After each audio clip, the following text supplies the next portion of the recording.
Horror Fanatic here, and I love scary movies as much as the next guy. But I don't feel horror should be limited to being within a single medium, and nor should its discussion. So, I'm going to start a new little thing here on my channel called One Man Book Club, where I'm going to discuss horror novels in short videos, primarily the works of Stephen King. For our inaugural episode, I decided to discuss The Shining, as it's my most heavily read and loved Stephen King novel. The format for this is going to be such. I have arranged 50 questions, of which I will answer 4 randomly. Number 44. How does the setting figure as a character in the story? Strongly, the Overlook Hotel is at least mildly sentient. It expresses its own will and desire. It has its own goals and agenda. Primarily in the course of the book, its main goal is to have Jack kill his son Danny so that as the horrific events of that murder would be absorbed into the hotel like all the others, it would also absorb Danny's ability to shine, which would greatly increase its power and its reach.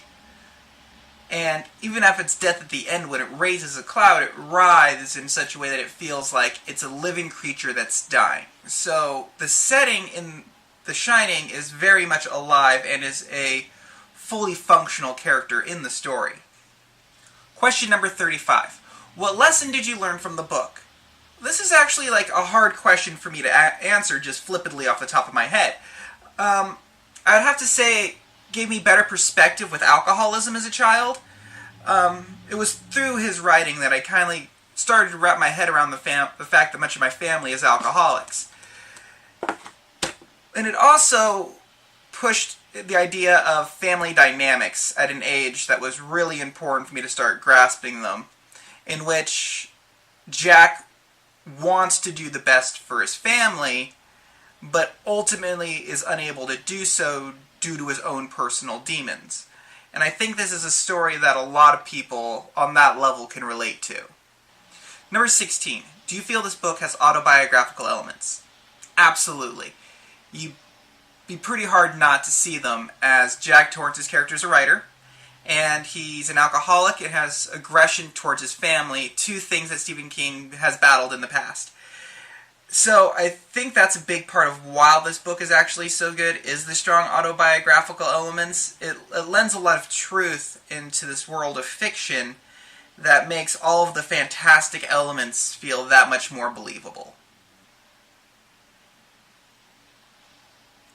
Question number 14. Would you recommend this book to other readers? Why, or why not? I absolutely would recommend this book. My reasoning why is it's my favorite Stephen King novel. And it might be a lot of nostalgia and personal feelings mixed in with it, so it's arguably his best work, though. And it is definitely his most well-known.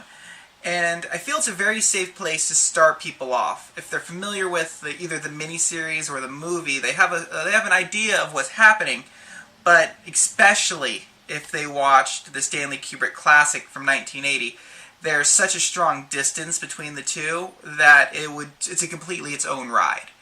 And that the closest and most faithful adaptation was definitely the miniseries. But it's a book, even if you've seen both of them, is still really worth the read, in my opinion. And that's all for The Shining. Next month we're going to be covering the other Stephen King well-known novel, The Stand, in his unabridged version. I've never read the unabridged version, and I haven't read the original since probably junior high, so I'm very much looking to revisit this novel.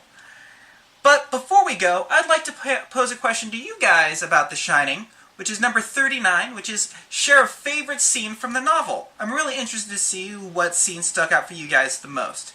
My personal favorite scene is the woman in the bathtub. I don't know why. It gave me nightmares as a kid, and it's still haunting imagery to this day. But hope you guys have a great time, and look forward to seeing you later this month.